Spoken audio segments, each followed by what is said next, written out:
Rich Rising, Rich Rising. Hey. Whew, what a morning. What a crazy morning, you guys. So, I'm on this journey just like everyone else. And there are times when self-control is like literally the furthest option available. I just gotta dive on into it, y'all. Rich Rising, Rich Rising. I don't have time to really go into and wait. So let's just get right into it. Self-control. I think self-control is the foundation of self-awareness. I believe that if you are a person who wants to become more disciplined and have more control of yourself, I believe that self-control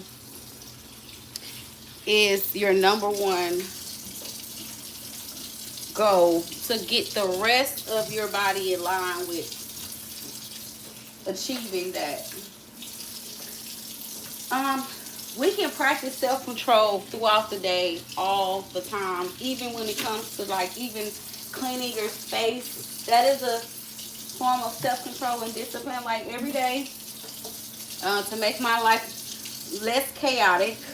Because remember, chaos is where the body cannot rest. It cannot become peaceful. The mind does not. You cannot think clearly in a cluttered space. So we are more than just our bodies.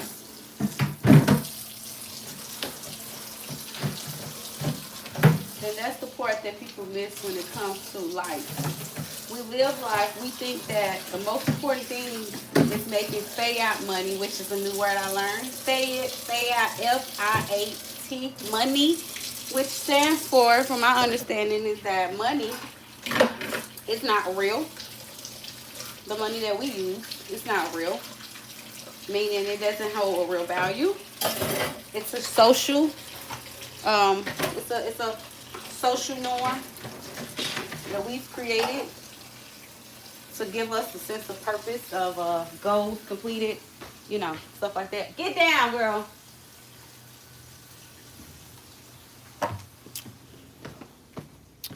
So in the process of living in a fiat currency world, there's little opportunity for growth of self because you're constantly in this cycle of finding self, returning to self, all this yada yada stuff.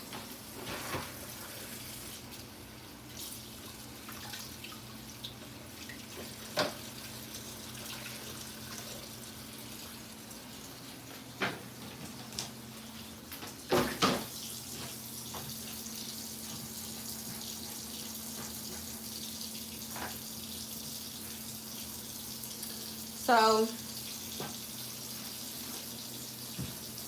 today I had experienced a very, very emotional experience this morning actually. I didn't get to go live yesterday because I had a really interesting weekend. I was super tired. And then I took some medication that kind of made me sleepy. And Monday I had to just reset. I slept my whole morning, which I don't like doing it. And then today I almost didn't go live. I don't know what this week is doing, but this is a hard week for me to keep my live job. So coming on here today, I'm so unprepared. I normally don't even prepare myself to go live, but because I've been practicing discipline of, completing my goals even when I don't feel like it. So this is why I had to go live today. Yesterday I didn't go live because I was literally asleep. It wasn't even that I was up doing anything. I was sleeping because I had so much fun on the weekend and I didn't even stay out late. I did not stay out late. I came home at a decent time. I got home about 9 something and I had just went out about 7 something. So I only spent about a good hour out. But when I got home, I was completely I was like done for today. I was done. So,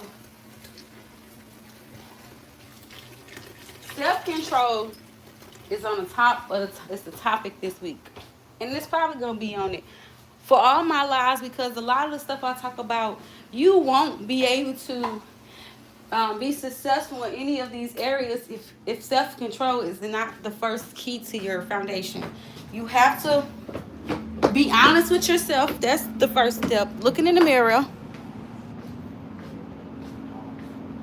We got to look in the mirror, y'all. We got to recognize what the problem is, and then we got to understand there is a problem to fix, and we can fix it. Today I had the opportunity to get self-control. So, you ever have a situation where you're trying to give somebody advice or trying to educate them on something, and you explain it 5 ways, they just don't get it. They just do not hear you, what you're saying. And then you get frustrated. And then they're frustrated because a lot of times humans get upset when they are introduced to new information.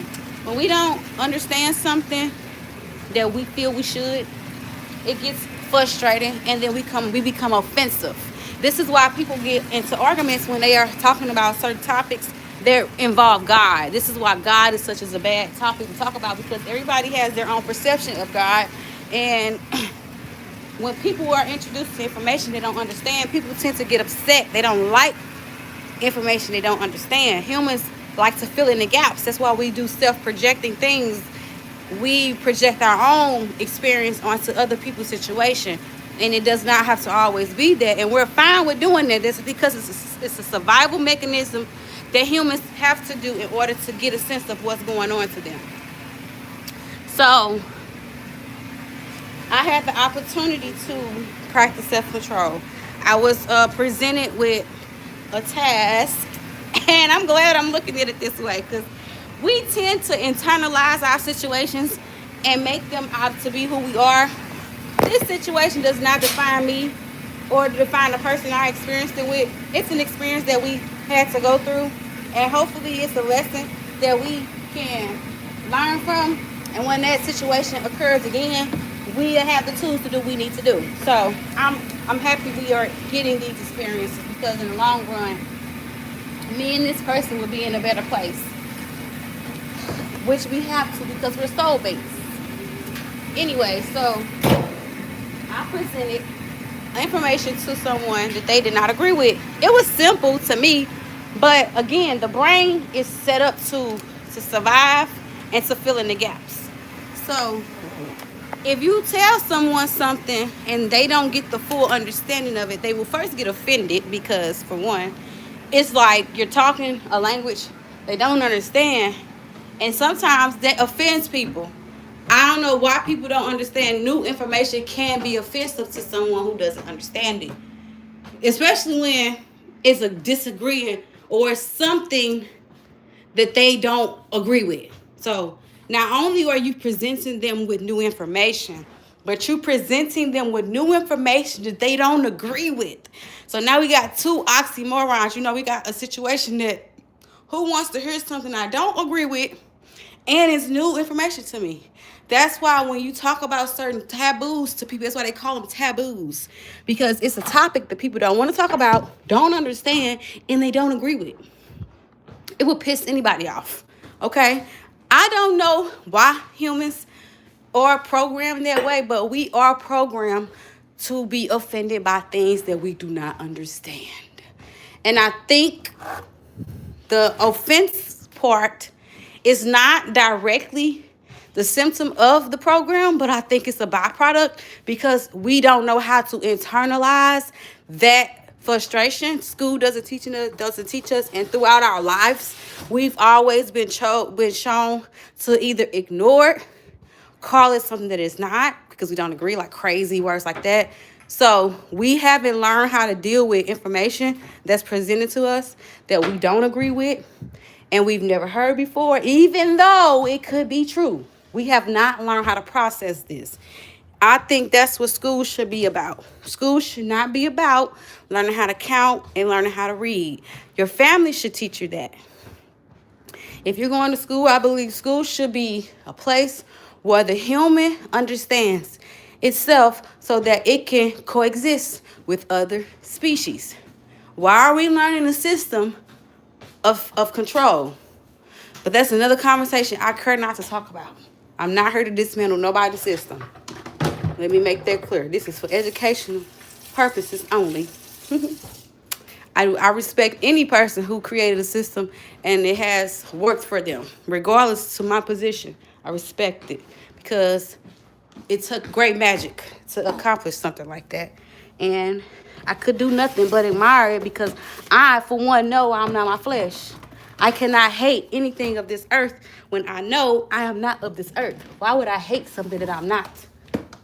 Though I have a flesh, I am not just a human. I am not just a body, so I don't hate anything. I actually laugh at it because the even mere thought of it being something that it's not is funny. The even mere thought of giving it a position that it doesn't even own, like saying something is more important than what it really is funny to me. So I'm not opposing to anything. I'm not afraid of anything. I'm not scared. I'm not nothing. I'm just experiencing it all. And some people will feel like, well, if it doesn't matter, what's the point? Don't that make you not have fun in life? Actually, it doesn't. When you understand who you are and what you're doing and what we are, it actually take away the pain. I used to have so much anxiety previous to learning what I learned. I don't have anxiety no more. I know what it feels like. I know when anxiety. I can tell you when I'm supposed to have anxiety. My body triggers a certain thing because it's used to having anxiety that I can tell when I am supposed to be experiencing anxiety and I'm not. And I laugh because I know now that I'm not of the world. I'm in the world, but I'm not of the world. The world doesn't guide my feelings, my how I feel. The world could be falling apart outside, but I'm going to be still whole because I found something greater than the world, which is me. And I want to show y'all how to do it. And I want to also tell y'all that it's not a forever thing. You have to go through this journey every day. Every day I have to ground myself and remind myself that I'm the light and the flesh is not me. So when I start to take things too serious in my flesh, I have to go back into that thought like, hold up. When I start thinking that money is more important than love, I have to go back and say, hold up. Okay, let's catch ourselves because the body isn't as important as the light. The light exists without the body. And that's something people don't understand. That's why when you go to sleep, you see things. I'm here to tell you, if anybody ever told you, that yes, your body does go up when you go to sleep. You do travel. That's something that people would never admit to people because, it defeats all the idea of what the book says. Because the book tells you that when you sleep, you sleep. You hear nothing, feel nothing. Although, we know when we sleep, we hear and feel things. My body, I astral projected before. I've actually woken up when my body was out of it, when my spirit, my light was out of the body. I've had an out-of-body experience where I've actually seen myself in the sky, in the air, by the ceiling, and my body was still on the bed. So I know, and I was in the mid-sleep. So that part let me know that we travel. Our spirits travel when we sleep. So we are not just our body. So back to the conversation this morning when I had this opportunity to practice self-control. Now, mind you, the first few minutes, I would say the first 3 minutes, I didn't realize what was going on until it was happening. Because mind you, me and this person are we are blood tied. So my respect goes above and beyond for anyone else. I respect this person more than I respect anyone else. So I have to be mindful of the way I approach him, talk to him, and, you know, water my seed. So I told him not tell, you know, this person, this is not the way we're going to do this.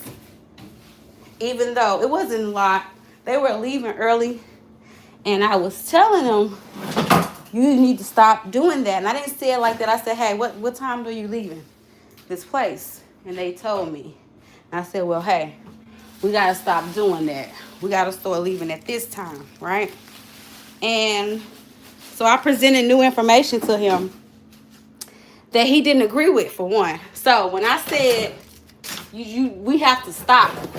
So this is the first part. You are offended. He was offended. Firstly, because I told him he was doing something that I felt, he may have thought that I felt, but it was not that I felt. It was something that was a requirement. And he was never told it. So when I brought it to him, instead of him saying, oh, okay, I won't do that, he got offended. Because, and it could be in the way I approached him. I approached him in a way that I would unconsciously approach him and said, hey, you're doing something wrong. That's what it sounded like when I approached him. I said, hey, you're doing something wrong. When I said, this is how he took it, I said, hey, we got to stop doing that. So to an average human, humans do not like to feel like they are doing something wrong, that they are dumb. You know, they don't like that. It's a natural feeling to just don't like when somebody tell you that you fucked up. Okay? Humans just do not like it. It makes them feel unworthy. I don't know. I don't feel that way when I feel like I fucked up. I actually be like, you know, and then I can get defensive because I'll say things like, well, I wasn't told that. Because it's an excuse to why didn't I do right? Because nobody wants to be wrong, right? So when I approached this person about what they were doing incorrectly, the initial response was offense. And they defended themselves. Hey, Lincoln B. They automatically defended themselves. And I should have took that as a golden key to numb the situation with a little empathy. And I didn't. I did it because I was trying to get the information before I can just, you know, make my judgment. I asked. I said, so what time are you leaving? And he verified it with 2:13. And the checkout time said 2:16. Comeback Guides Part 2. I could do that. I'll screenshot it. I can make a video for it.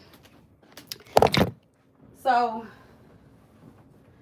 I have no idea what that is.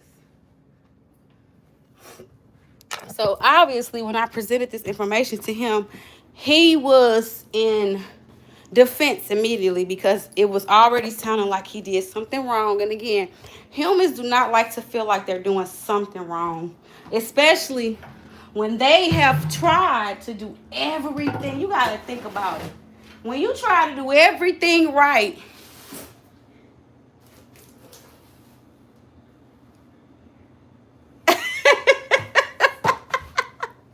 when you do everything right, and then somebody comes and criticizes it, it feels like a punch in the face. You know? So I did not realize, I wasn't aware of how I was making him feel. Though I was right on what I was saying. I was so right. This is me looking in the mirror, y'all. This is how looking in the mirror works. Because I'm cleaning up and I ain't got time to go look directly in the mirror. But I'm looking in the mirror right now because I offended somebody that I love and respect.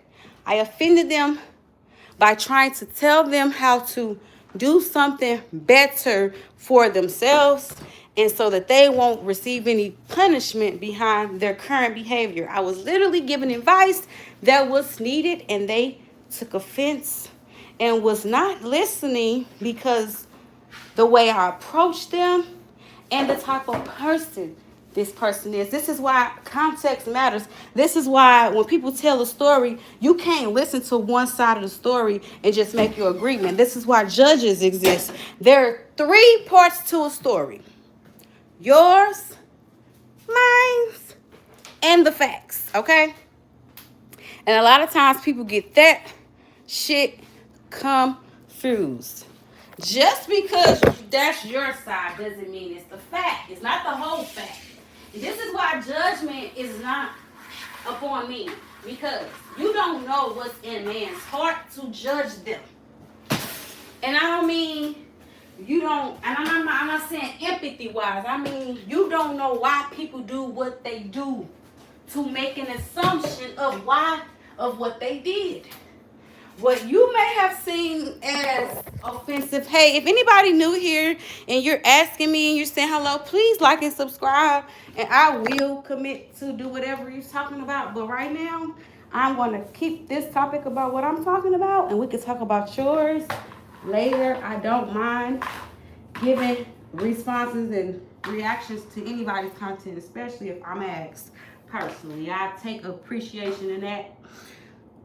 But I just want to make sure people understand that even I can mistakenly cause offense in my own home when I don't acknowledge my approach.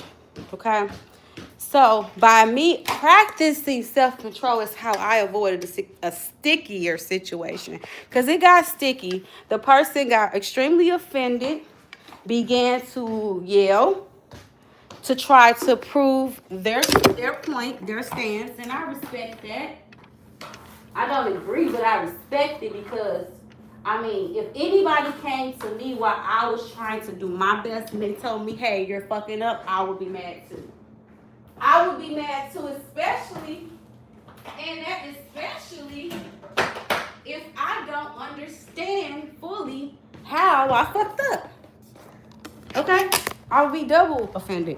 So when I realized this person was super offended by what I said and that they were confused, instead of me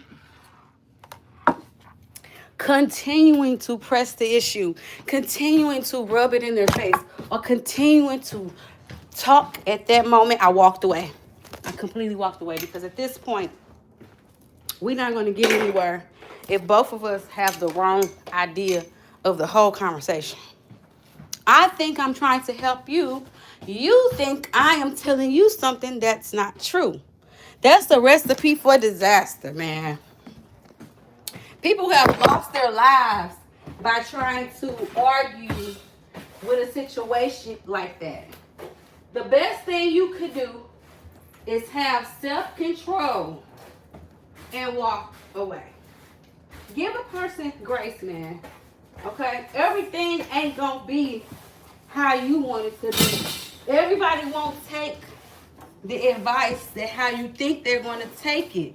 That does not mean they're a bad person. It just means they need some time to take the information. And a lot of times we want to shove our shit down somebody's throat. And if they don't swallow it, we choke them with it. Then when they don't like the way it tastes, we get offended and then call them ungrateful. Ungrateful. And I'm talking about myself right now because I just did that. I was trying to give somebody advice on a topic that I knew they were not paying attention to. And I said, you need to be doing this, that, and the other because I know better. Been there, done that. Know better.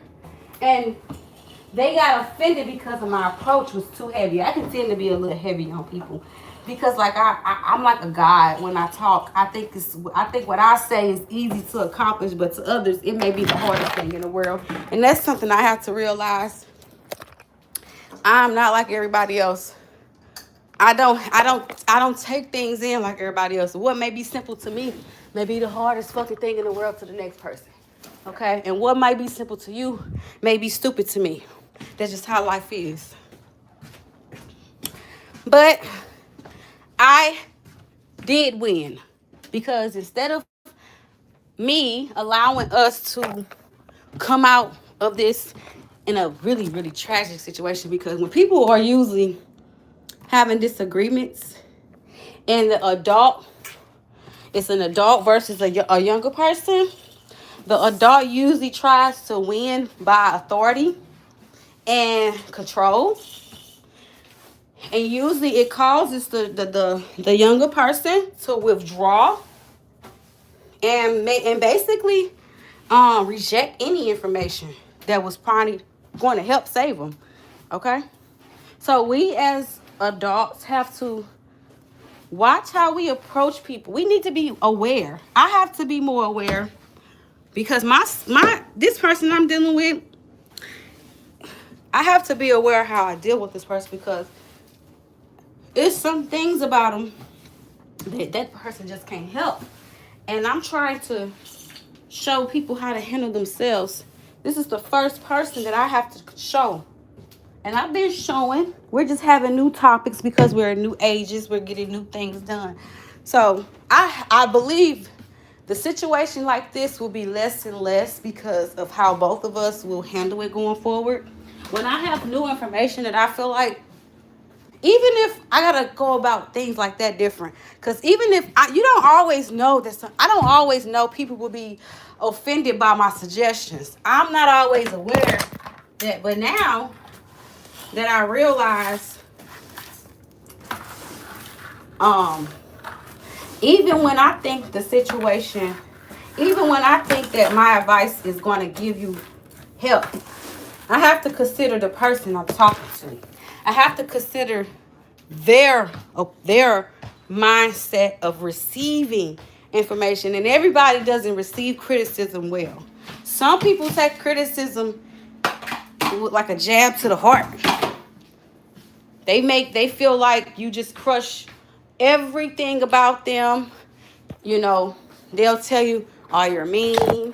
Oh, my mom is one of them. And by the way, I'm talking about my son. He's 18 now. And I'm trying to still help him navigate through life. But everybody know by the time you're 18, you tend to want to start making your own choices. And yeah, mama can give you advice, but she can only say so much. You're not going to listen to everything she says. I got my son to the point where he got straight A's. He's not into making babies like the rest of my generation has ever been on. And, I did pretty damn good with him. And right now, he's just dealing with his own trauma from our own generational curses. And we are both navigating it. And today we had a situation that I've seen people go really, really bad. But me and my son handled it better than most. He left because he was just so upset. He's already apologized. And we're good. But this is just a testimony, my own testimony, that a lot of times y'all make situation worse with y'all kids. When y'all want to try to control them, let them have their own mind, okay? Even if you don't agree with it. Remember when you were a teen and you wanted to do things your way? You didn't care who listened. You didn't care who liked it or not. They have that same right. Give them grace. So today I practiced self-control. I looked in the mirror and told myself that I didn't handle that properly in the beginning. I didn't realize I was presenting somebody with information that they wouldn't agree with. And when they didn't agree with it, instead of me just saying, okay, well, whatever, handle it how you want to handle it, I got upset too, because I didn't want him to have any absent or marked tardies when I know he's doing what he's supposed to do. I know how that impacts his grade and his overall grade point average. And I know that, but he doesn't care for it. He's not thinking about that. He's just thinking that I'm trying to control him. So now he understands. He texts me like, I understand. I just this and that. Yeah, you have a problem with processing new information. My son himself needs to get his self-control in order to. This is so eye-opening for me, because it took a lot in me to sit back and let him be himself, even if it was against what I was saying. Because, that's a big step. Coming from a mother, coming from being the person who made all the decisions in his life, and it was like no questions asked, just a couple months ago, a year ago, or whatever, it was whatever I said, go. And it comes to a point where it's like, okay, mama, I don't know if I can just go on your word. I want to go find out for myself. It kind of hurt, but then it's like, okay, that's okay. My son is 18. He graduates this year. So when you have an 18-year-old in high school, it looks different than when you have a 17-year-old in high school. And I'm just handling the transition. And I just had to realize he's 18. And in America, 18, you don't even have to go to school if you don't want to. So me trying to, remind him, I can give him advice like, son, if you leave early, they're going to mark you absent. It's going to look bad on your grades. I could not say, you can't do that no more. That time is up, Bookie. Self-control. I had to back off on my son. Like, oh, you know what? You right. You right. My bad. But if you want my advice, if you keep leaving school early, they're going to mark you absent. It's going to add up to a day. It's going to mess up your grades. Okay? Cool. And that's it. And be fine with that.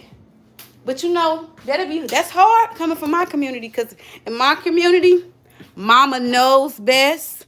You better listen to your mama. But see, this is why men have a strange relationship with women later, because the mothers were controlling.